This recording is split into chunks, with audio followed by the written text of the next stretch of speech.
বিসমিল্লাহির রহমানির রহিম।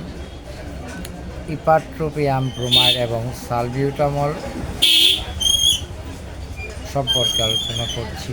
Chronic obstructive pulmonary disease COPD এর রোগী যাদের সবসময় ব্রঙ্কোস্পাজমের লক্ষণ বিদ্যমান থাকে এবং যাদের দ্বিতীয় একটি ব্রঙ্কোডাইলেটরের দরকার, তাদের জন্য নিয়মিত এরোসোল ব্রঙ্কোডাইলেটর হিসেবে ইপাট্রোপিয়াম ব্রোমাইড এবং সালবিউটামল নির্দেশিত।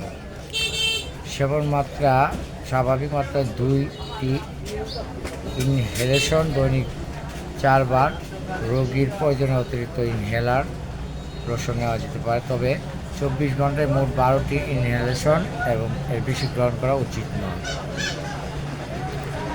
বাজারে প্রচলিত ব্র্যান্ডসমূহ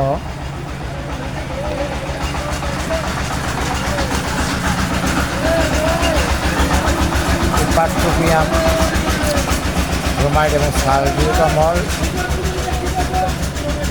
আছে এশিয়ার কমবিয়ার, তারপরে আছে ইপ্রালিন, ইপ্রাসল, সালফিয়াম, সালপ্রেক্স, উইন্ডেল প্লাস।